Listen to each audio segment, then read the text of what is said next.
Good morning, ladies and gentlemen, dear guests. Good morning to our guests in U.S., in America, and good afternoon in our viewers in Europe and elsewhere.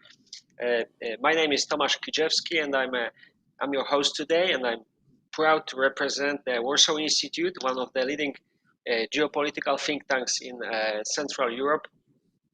We are focusing on mutually beneficial transatlantic relations and Free Seas Initiative, among the others. Today, we are joined by a special guest, Daniel Kochis from Heritage Foundation. Welcome. Thank you so much for having me on today. It's a pleasure. Yes. Daniel is a graduate of universities in New York and Catholic University in Washington, D.C. He's a well-known expert in NATO, and he covers also U.S. Europe relations and U.S. Russia relations. He is also an author of famous annual Index of U.S. military strength. And Daniel represents Heritage Foundation, which is one of the most influential organizations, think tanks, non-governmental organizations in the world, not only in US. It's operating for 50 years almost, with hundreds of experts and great influence. I think some of our viewers might know that Heritage Foundation was a kind of mastermind behind the famous Star Wars program of President Ronald Reagan in the 80s, Strategic Defense Initiative. So today's topic is NATO in the 21st century, and we will try to talk about the challenges before the alliance in currently and in the future. Now I would like to proceed with questions to Mr. Kochis. Daniel, so after many years of operations of NATO abroad, in the kind of international missions, the alliance is returning to its roots. I mean, the defending of the territory of the allied states. And in this current situation, how do you perceive, what do you think about the effectiveness of NATO in regard of defending its the territory of its member states, especially with the focus on eastern flank and potential threats from this direction? Well, thank you for that question. And again, thank you for having me on, and welcome to the viewers on both sides of the Atlantic today. Look, I think that the alliance is perfectly capable of defending the eastern flank of NATO. But what you have to do is you have to overcome the immediate force imbalance there in a timely manner and effectively, because any military action that, say, Russia is going to take is going to become a fait accompli very quickly. And then it gets into the realm of the political and somewhat taken out of the realm of the military, because your military options become lesser and lesser as every day goes by. And so you think about, in Poland, there were recent war games, Winter 20, which they really starkly showed the impact of this force imbalance. And so according to the report, Poland's Navy and Air Force, after the war games were completed, faced complete obliteration. They ceased to exist. And the frontline Polish army units faced a loss of between 60 and 80% of their equipment. And so within 5 days, Russia, achieved complete victory in this particular war game scenario. Now, the force imbalance question and the logistical challenges, they become even worse when you're talking about the Baltics. And so I do think that some scenarios that have been played out in this region have undervalued the ability of the Baltic defense forces to hold out, or at very least, I think, to frustrate Russian movements through sabotage behind enemy lines. But beyond that, I do think it's pretty clear that, Baltic forces, even collectively, cannot hope to achieve victory without the aid of other allied nations. And so there was a RAND study last summer reinforcing deterrence on NATO's eastern flank. And this found that under the current force posture that the U.S. and NATO collectively have, The longest it would take for Russian forces to be in either Riga or Tallinn, say, is 60 hours. And that's best case scenario. But the study also concluded that it is possible for the alliance to defend the region, but it would take, according to the authors of the study, a force of about 7 brigades, including 3 heavy armored brigades, adequately supported by air power, enablers, land-based fires. But this would be effective in order to stop some sort of incursion here. And so one of the areas I think that the study talks about is air gaps, gaps in sort of short range and medium range air fires. The Baltic states, I think, have tried to focus on these in recent years, but clearly, I think the force posture of the alliance is where it needs to be in order to effectively deter and repel an invasion from the east. As the United States, we're still really operating in a mindset that West Germany, Denmark are sort of the front lines of freedom, and that has moved hundreds of miles east, and we haven't really effectively accounted for that change. Yes. Thank you very much, Daniel, for your thoughts. Now I would like to ask about disinformation as one of the tools of hybrid warfare, considering that it's increasing, disinformation threat is increasingly important in Central and Eastern Europe, especially in countries with proximity to Russian Federation. Do you how do you think NATO perceives the disinformation? Is it treated as one of the instruments of malign influence in the foreign influence in NATO countries?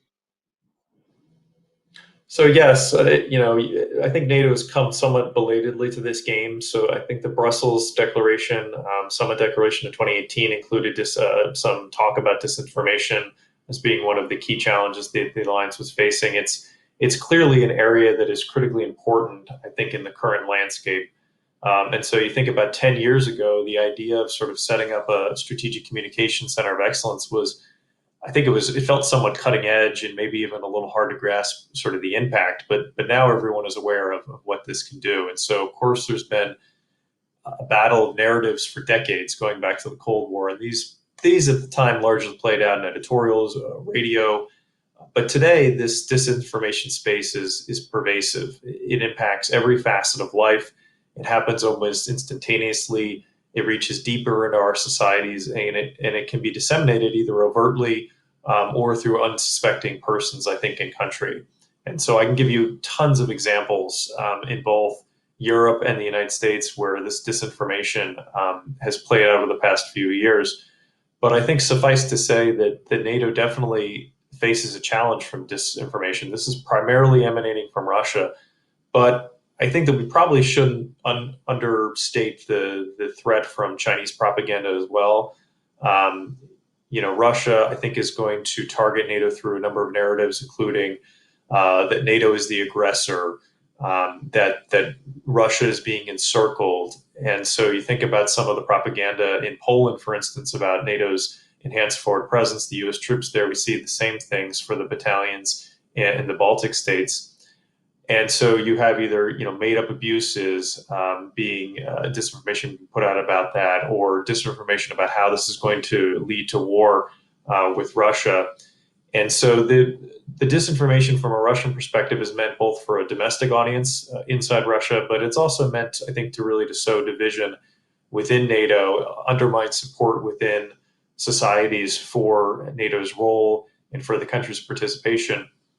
And we saw a little bit of the sort of Chinese propaganda. I think we've seen it somewhat in places like the Czech Republic over the Taiwan issue and the dispute with Prague City Council, but we've seen it in particular over the past year in terms of COVID and some of the messaging that's come out of some of the Chinese embassies in Europe. So that's an interesting new dimension, but clearly I think the Russian disinformation one is still sort of the space where the main battle is taking place. Yes, thank you very much. And I would like to now ask you, Daniel, what we can do about it, considering the increasing hybrid threats like disinformation or cyber attacks. What does NATO can do or does to counter these threats? like disinformation and false narratives, which are spreading all over the public space? So, NATO's official approach, I think, to countering disinformation, they have this sort of what they call a two-track model. They focus on understand and engage. And so the understand piece of this is looking at information assessments, tracking pretty regularly, analyzing those areas that are relevant to NATO's mission. What are the messaging that is being targeted at that specific time? The engage function takes these insights and it allows, I think, the alliance to tailor its strategic communications to try to effectively counter this disinformation. So NATO needs to, continue, I think, to forcefully and swiftly dispute any propaganda and disinformation with factual evidence. We live in this sort of post-truth world in both, I think, our domestic spheres, but also, of course, importantly, in our international relations. And so we saw this a bit. I think the alliance was fairly effective in its response to the propaganda on COVID-19 coming from both China and Russia. And so you think about, I mentioned some of the work undertaken by the Stratcom Center of Excellence in Estonia. I think that really helps the alliance to understand some of the themes and methods that are, deployed by some of these pernicious actors.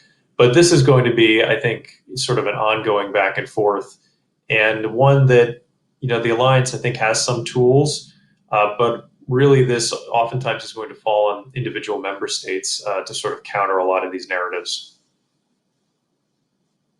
Yes, thank you very much. And considering that there was an increase in defense spending of NATO countries in general in recent years, although it can be stopped by the pandemic effects, how NATO could support its members in countering this disinformation and other hybrid threats, in your opinion?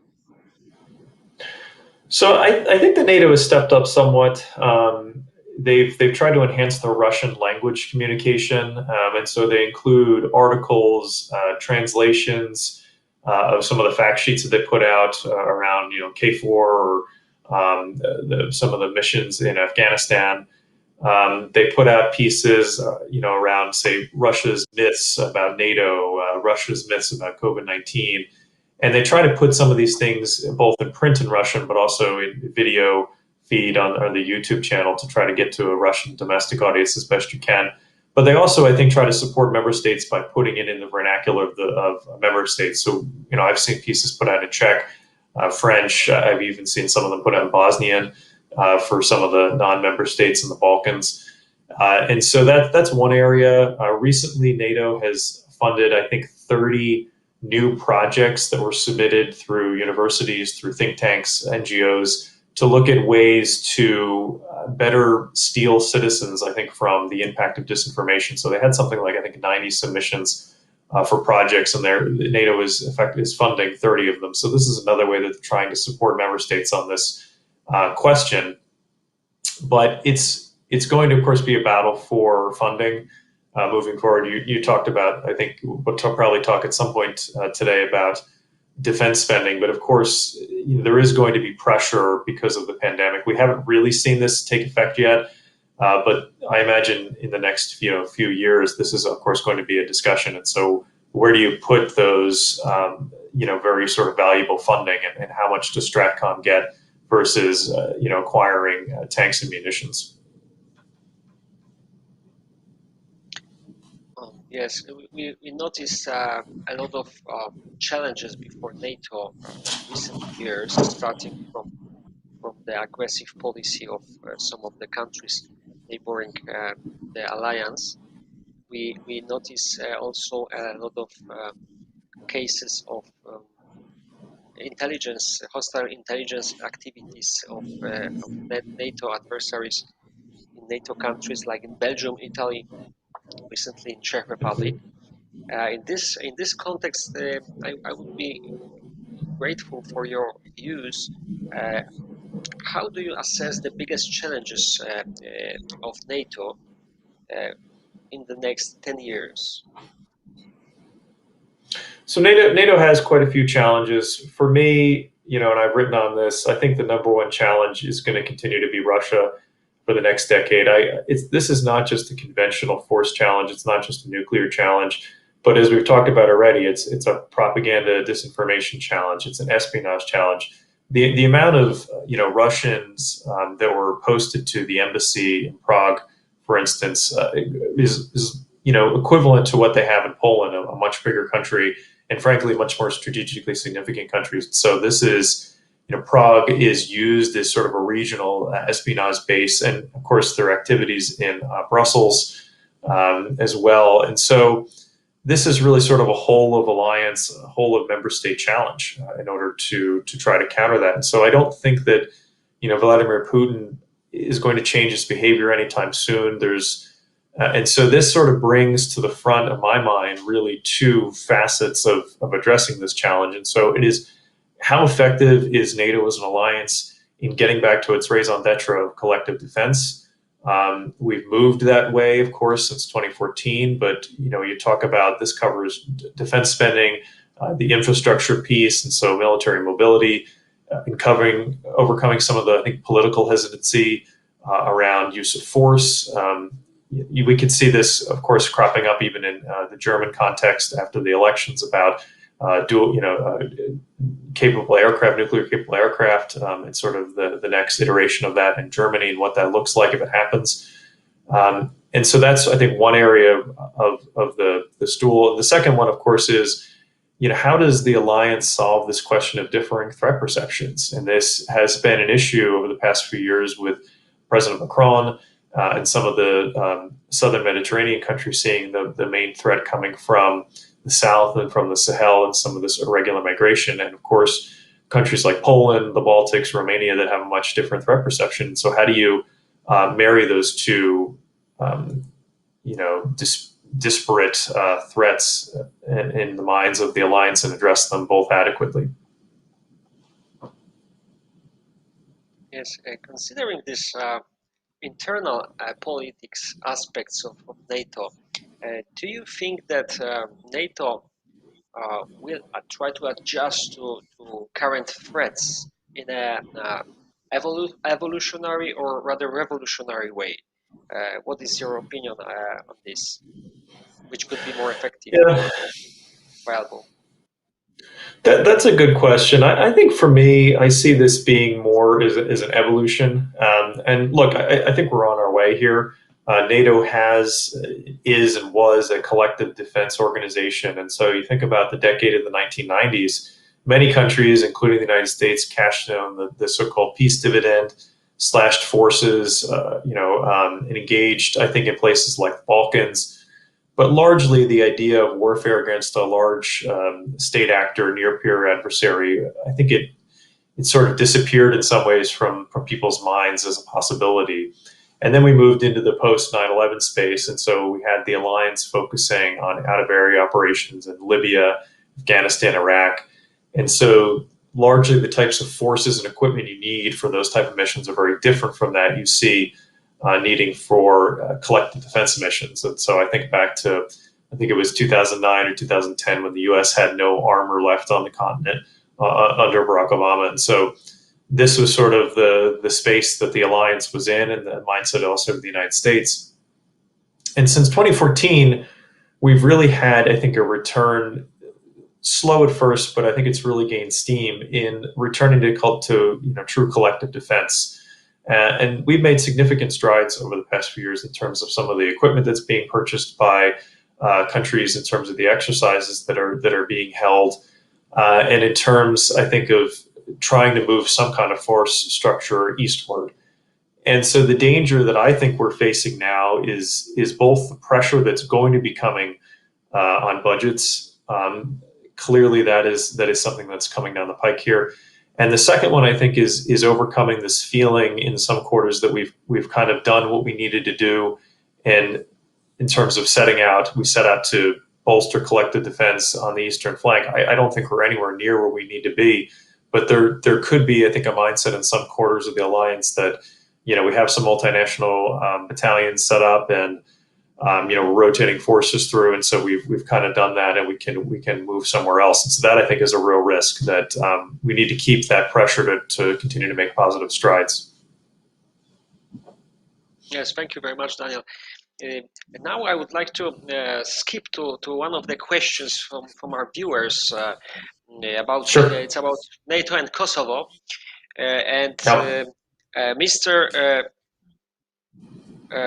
Duyamali Baba Shikazada would like to know what do you think about NATO perspective on Kosovo's independence, as their position led to the recognition of the country as independent state. Our viewer is worried that precedent might lead to similar recognitions in Ukraine, Georgia, Moldova, and Azerbaijan.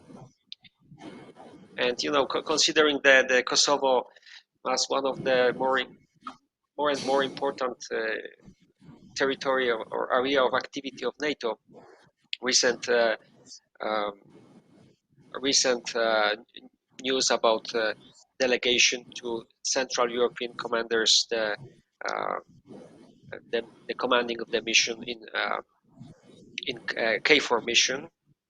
And I would like to add a little bit to this context, but please answer, if you could, the question of our viewer. Well, look, clearly this is an area, the Balkans, where NATO, I think, sees this as an area of unfinished business, and so we've had some movement in terms of the open door policy with Montenegro in 2017 and North Macedonia in 2020 joining the alliance. Kosovo is nowhere near, I think, where it needs to be in terms of joining NATO, but that doesn't mean that the alliance, in my view, shouldn't keep the open door policy in place, both for Kosovo and also, of course, for Bosnia and Herzegovina. And so we need to make, I think, that pretty crystal clear that no country has a veto power over the sovereign decisions of member states of the alliance and also the decisions of countries to want to join. This has been, NATO enlargement, I think, has been the most effective tool for modernization, for reforms within countries, and oftentimes it has really led the way for EU accession. It's sort of set the groundwork for that. And the Balkans, I think, are kind of a troubling region in terms of where we see the trajectory in some ways. There was, in my view, progress made under President Trump in terms of trying to move some of the strategic initiatives in the United States there and focus our attention and try to get some actual results. And of course, we had the economic normalization agreements that were signed. And so that was some positive, I think, movement. I don't know that this current administration, the Biden administration, is going to be nearly as engaged or as interested in the Balkan region as was the previous administration. And so I worry a little bit that it's going to be outsourced to the EU. And I think that the EU, for a couple of reasons, has a bit of an image problem in the region. And, of course, one is just the complete lack of movement on accession, the French, of course, blocking this. And so, you have this mindset of what is the point if it's never actually going to happen? What is the point of going through some of the pains of reforms if we're never actually going to achieve sort of the end goal? And so I think that between that, the sort of never-ending waiting room question, and also the impact of the complete failure of the EU to account for the Balkans and the vaccine rollout. Of course, the European Union's vaccine rollout has been very poor, but the Balkan countries, I think many of them tried to get vaccines through the COVAX mechanism, and I think as of the end of February, nobody had even received any through there. So countries started turning to the Chinese and the Russians for vaccines, and that opens up, I think, really a Pandora's box. And so I think that has really tarnished the image of the European Union. And so the U.S., in my view, is seen as a bit more of an impartial interlocutor here. And so the U.S. is going to need to remain engaged. KFOR is a big component of that. I think it's extremely important. The EUCOM commander, I think, just testified a few weeks ago in Congress as to the continued importance of that, especially for standing up Kosovo security forces, keeping them in their lanes. But I'm a little worried that it's going to fall off of the radar under the current administration. Yes. Daniel, thank you very much. I would like to now skip to the cyber policy of NATO. And we all remember the significant cyber attack cyber breach related to solar winds. Almost 20,000 affected users, including threats to federal agencies, U.S. Department of Treasury, Homeland Security, Pentagon, or Department of Energy. Is this increasing threat somehow on the radar of NATO as an organization? Because of course it is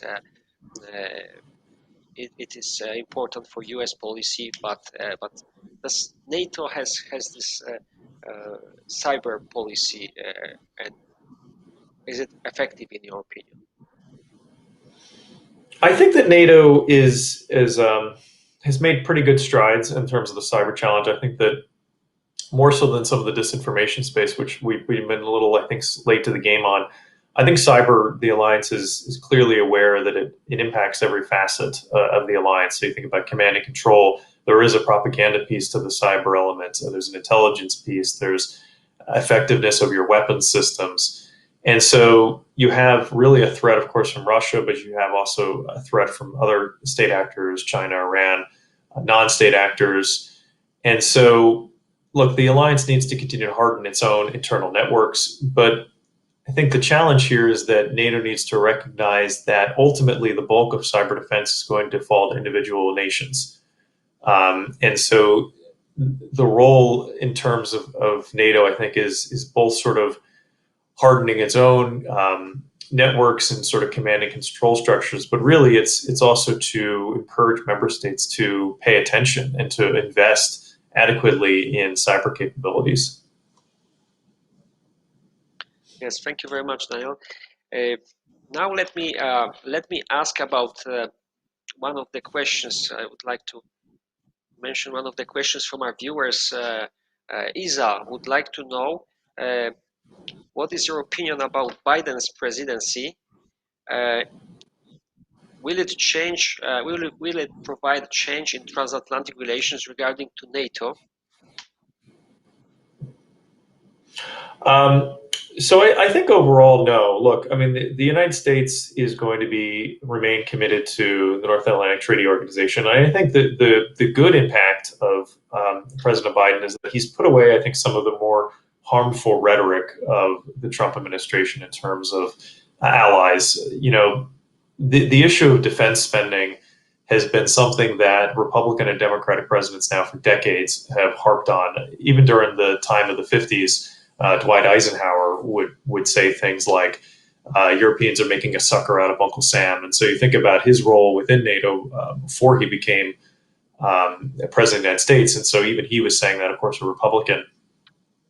But President Trump, I think the way that he did it so publicly, he did hurt relations with a lot of nations. Now, you could say that maybe he made some progress in terms of being one of the reasons the country started to invest more in defense, but there should never be a question about whether or not the United States is going to be committed to its Article 5 treaty obligations. I think that just invites aggression.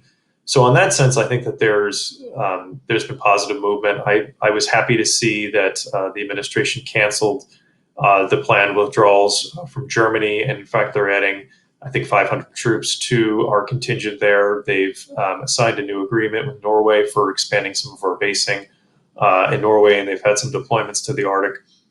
So all of these things, I think, are really good signs. And so in some ways, I think that our day-to-day on the NATO sphere is not going to change much. I think what is going to change is that I anticipate that this administration is going to be much more hesitant than the previous administration for all of our criticisms of it and its handling of the NATO question. The Trump administration was much more willing to put forward station U.S. forces, I think, in Eastern European countries. I think that this administration is going to be much more hesitant to do that, unfortunately, which I think is a real mistake.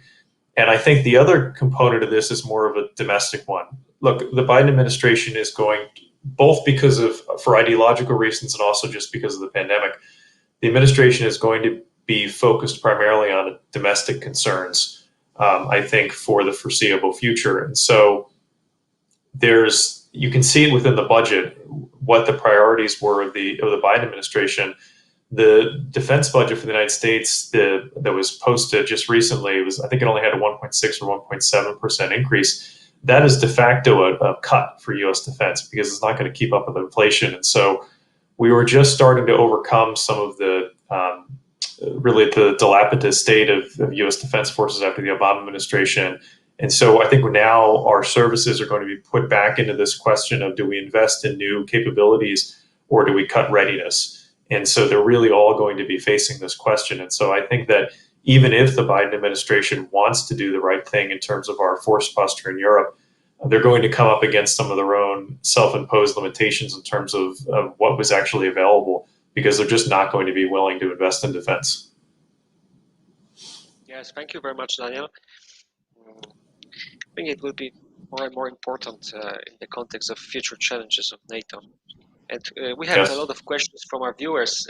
Yes, we have a lot of questions from our viewers. So let me just come back to this NATO cyber policy, because one of our viewers, Andrew, would like to ask you: do you think it's possible that in the future a cyber attack on one of NATO member countries could be treated as an aggression on the entire alliance, as it is in the case of conventional means of warfare now?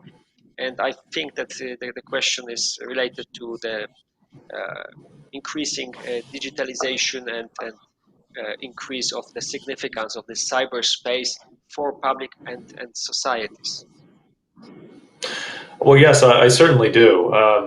We talked a little bit about, Tomas, the SolarWinds hack. I mean, this was, in my view, the true scale of this will probably never be made public. It impacted every branch of U.S. government, large private companies. And so, that's something that the United States could have tried to consider an Article 5 attack. And there's been so many cases within Europe where you've seen similar incidents happen. And so I think that's certainly possible. There's no specific trigger for Article 5. There's no specific list of events in the North Atlantic Treaty that serves as a guide for when or when not Article 5 can be invoked. And so the only guidance that exists within the founding treaty is given to policymakers in terms of what is an Article 5 response. It's found in Article 6. And so there must be an armed attack on a member state's territory or an armed attack against forces, vessels, or aircraft of a member state in the North Atlantic north of the Tropic of Cancer. So a member state cannot unilaterally invoke Article 5. All 30 members must make the decision unanimously. So ultimately, this is a political decision. And so it's made on a case-by-case basis. So in theory, as long as an armed attack meets the geographical criteria that I talked about, a cyber attack could warrant Article 5. So a country could try to invoke Article 5, and if they can get the rest of the member states to agree, it could be. And so I think it's certainly possible. There's been some discussion in recent years about whether or not NATO should specifically delineate what would be a cyber attack which would trigger Article 5. I think to do so would be a mistake. I think it's wise that NATO continues to just state that a severe cyber attack could trigger Article 5, but it should avoid delineating exactly what that line would be, because what you're doing, if you sort of draw a line in the sand, is that I think that you're just inviting aggression just underneath the threshold of that hypothetical Article 5 trigger. But absolutely, I think in theory, a debilitating cyber attack could certainly trigger an Article 5, especially if it impacted multiple NATO member states. Yes, thank you very much, Daniel. Let me just mention some of our questions from our viewers, and they are interested in NATO and Turkey status quo and relations. One of our viewers, Chris Mishchak, would like to know what are the prospects for NATO-Turkey relationship. And I would like to add that, of course, everyone heard about recent rift between U.S. administration and Turkey related to historic genocide alleged claims. So, do you think I would just appreciate your view on this, and maybe later I will ask another question. What happened with Turkey in recent years? Because Yeah. it's of great importance.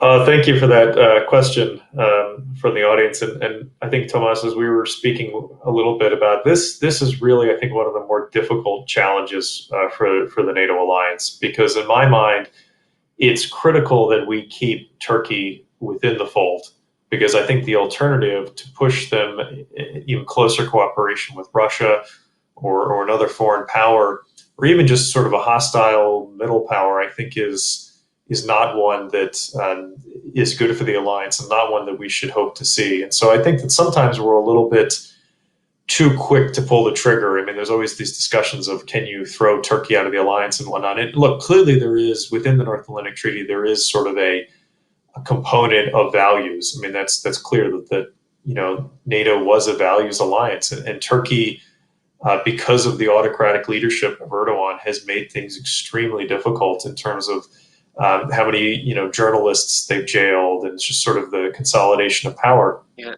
I don't think that we should confuse Turkey with Russia or with a CCP or something like this. I mean, there still is, of course, a very strong democratic civil society in Turkey.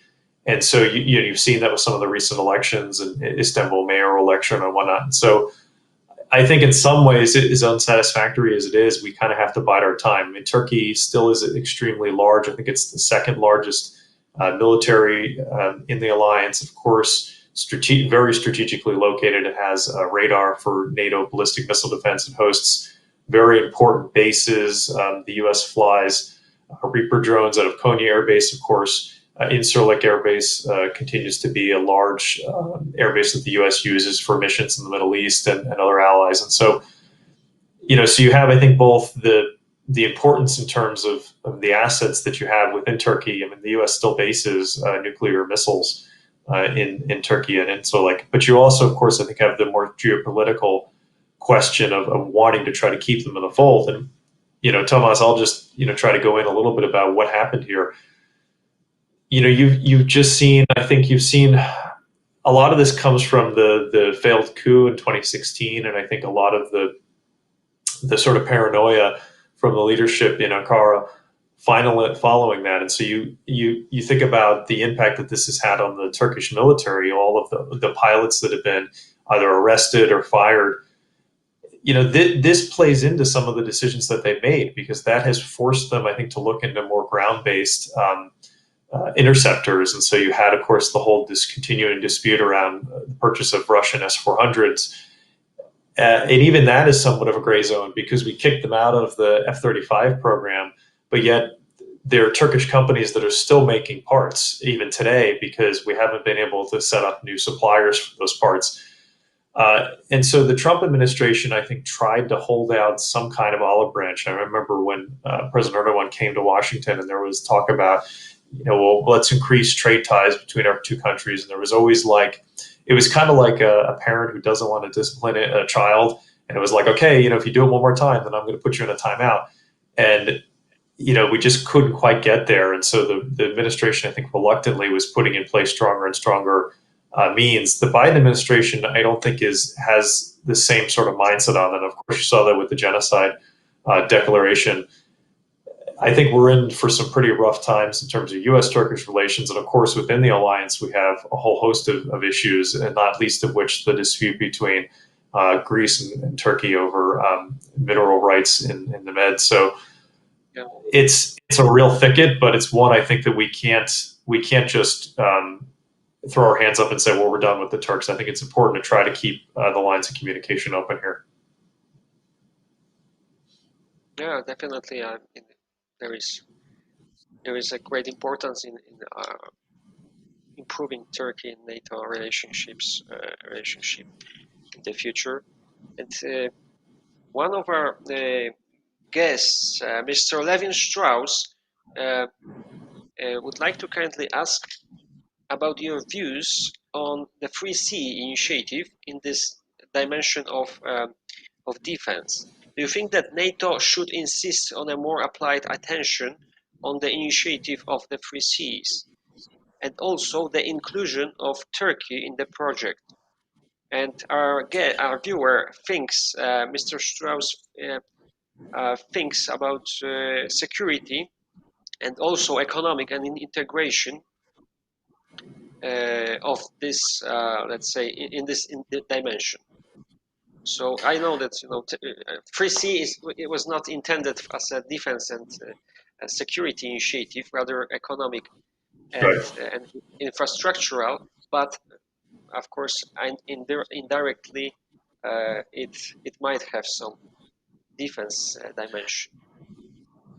Well, thank you, Mr. Strauss, for bringing, I think, this issue up on our discussion today. It's one where I've been extremely supportive of the 3Cs initiative since its inception. I think that this is a wonderful way to rectify a lot of the historical imbalances in terms of infrastructure in the region and really tie together north-south of Eastern Europe. And so, look, in my mind, these are the most dynamic economies of Europe.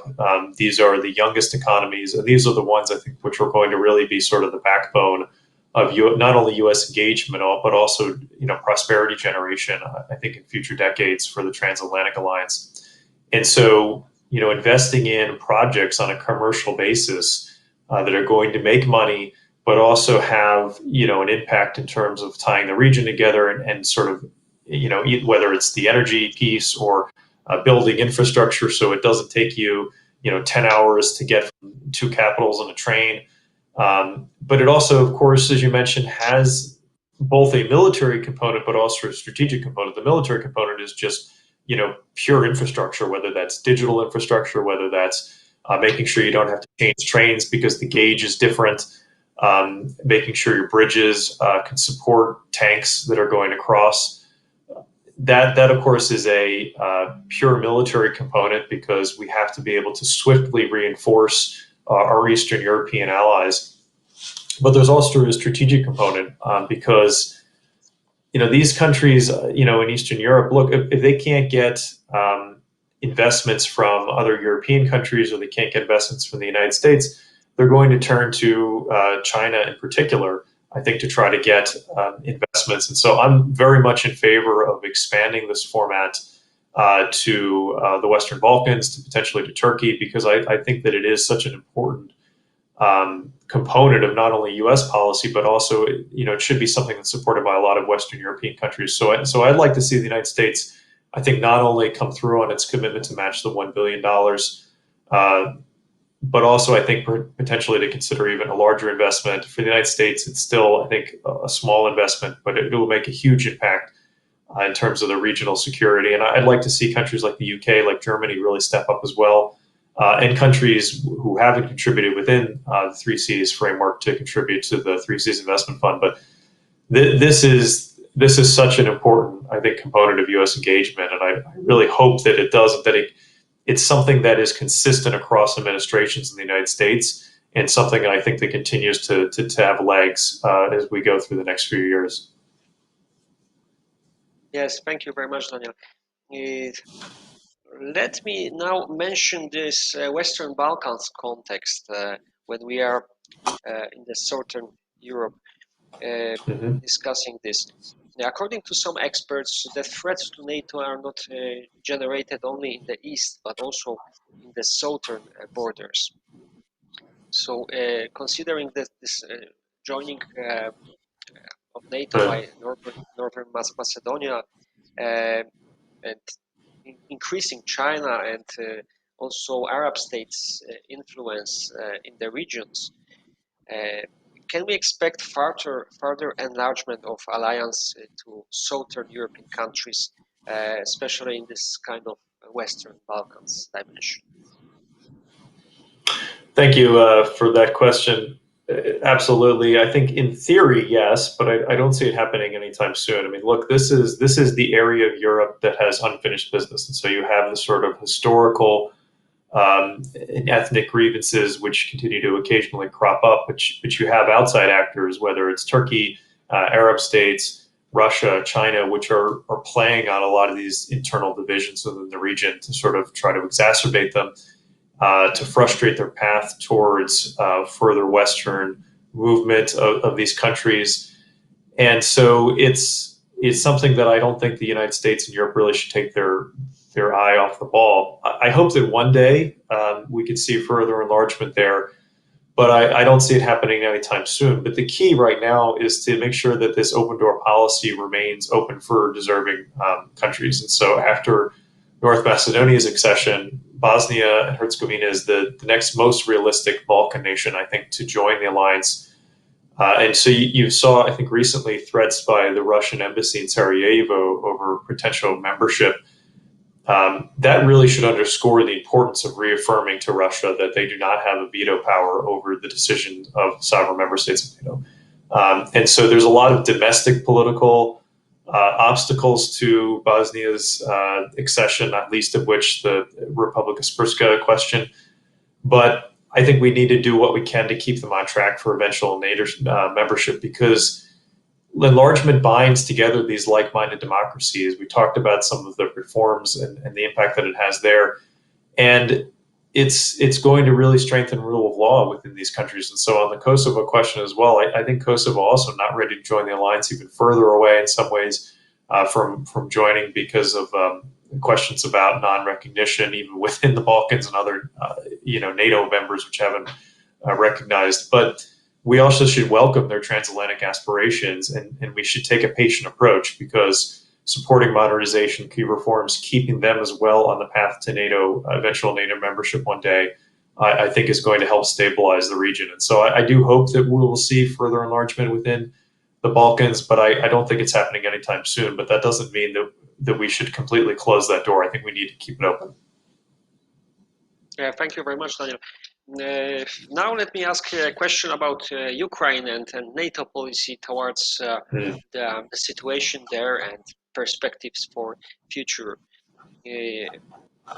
relations of Kiev with NATO. Considering this difficult situation in the southern Ukraine, and what do you think how NATO should treat the Ukrainian ambitions to cooperate more with the alliance? I mean, we know that U.S. I think recently supported Ukraine with another funding. I think $155 million. And how does NATO react on this? Right. So, in my mind, modern Ukraine, it really represents the idea in Europe of each country having the sovereign ability to determine its own path and decide for itself how it'll have relations with other countries around it and by whom it is governed. And so it's in NATO's interest for Ukraine to remain independent and sovereign, and to maintain the ability to choose its own destiny free of outside interference. And so for NATO, it's important that the alliance continues to speak with a clear and unified voice about the fact that Russia is the aggressor in this case, that it fully stands behind Ukraine, that it calls for the complete restoration of Ukraine's territorial integrity. And so for instance, something like the NATO-Ukraine Commission, it needs to continue to meet pretty regularly as a head of state or head of government level to show that sort of rhetorical support. NATO, I think, as an alliance, needs to have pretty robust member state participation in exercises with Ukrainian forces. You think about Rapid Strike or Sea Breeze, some of the exercises we do with Ukrainian forces. It's important for member states to take part in this and to show support. NATO has set up a series of 6 trust funds. I think they set them up in 2014 at the Wales Summit for supporting Ukraine. NATO needs to regularly evaluate, are these trust funds effective? Are they being fully funded? Should new ones be set up? Should some of them be closed down? And so that's one area. We should think about sort of innovative ways, I think, to support Ukraine. So you could set up something like a hybrid center of hybrid warfare in Ukraine, a NATO center of excellence. These do not have to be in a NATO member state. I think another area where the United States, but also allies, could contribute is having a much more regular naval presence in the Black Sea. And of course, you have to be somewhat creative about this because of the Montreux Convention. But you think about the U.S. presence. I think last year in 2020 was only 82 days in the Black Sea. In 2014, our Navy spent 204 days there, and so that's a significant drop off. And so we need to be, I think, creative about having a much more enduring rotational presence in the Black Sea. Nord Stream is an issue, which I think ties, of course, into the Ukraine question, and reaffirming NATO's open door policy to Ukraine, eventual membership there potentially. That's an area where I think NATO can be effective, helping Ukraine improve its maritime capabilities, UAVs, things like this, improving the non-lethal support, but also, of course, the types and equipment that we're sending in terms of lethal equipment there could be areas that we could help. But it's a difficult question. It shouldn't, the open door policy should not be ruled out entirely, I think, in terms of Ukraine eventually joining the alliance. But it's, in my mind, Russia knows exactly what they're doing in some ways with Ukraine, because they know that it's not a NATO member state. There's only so much that the U.S. and other allies are going to do to support it. But that doesn't mean that we shouldn't be doing as much as we can to try to help Ukraine defend itself. But it's going to, I think, remain an ongoing challenge and a test for NATO going forward. Yes, let me thank you very much for your thoughts, Daniel. You mentioned this Nord Stream 2 issue, and I would like to ask you, what are your thoughts about this NATO energy security policy, which NATO the alliance has been developing this policy for many years now, and how do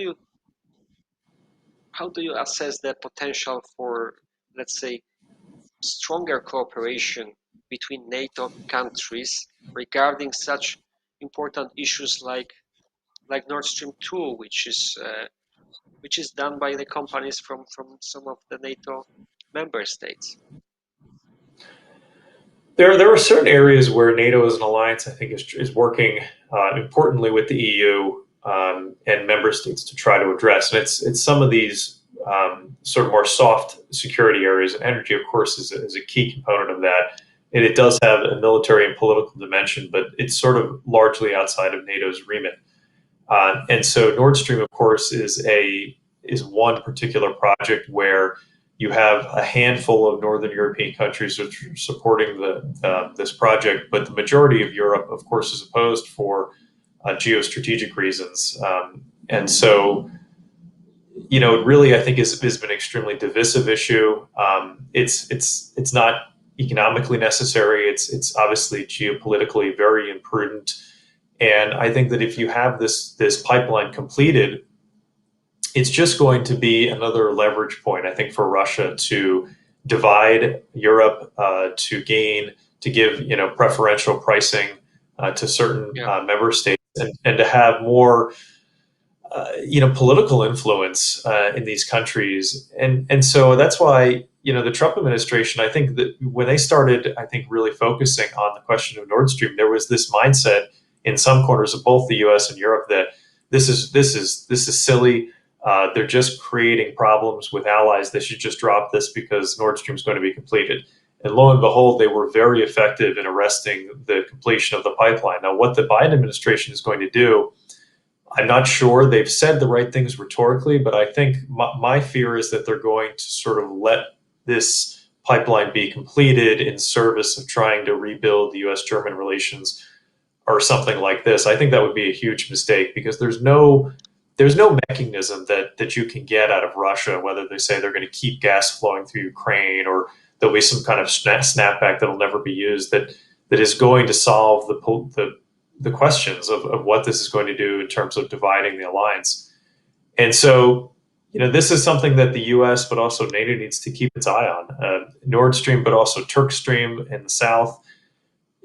Countries are, I think, sometimes making somewhat rash decisions about their energy futures and moving very quickly, but that puts them in a bind because they need energy to come from somewhere. And I think that they're making very short-sighted decisions in terms of getting the supply from Russia. Yes, thank you very much, Daniel. I think you mentioned very important issue because I don't think many people realize that after completion of Nord Stream 2 and this fully operational southern, let's say, bypass of natural gas, Ukraine will let's say the role of Ukraine in energy transit will be, let's say, diminished, right? When it comes to natural gas, and it might be also a kind of let's say argument or fact that can escalate the conflict in Ukraine, maybe. Well, it's Yes. yeah.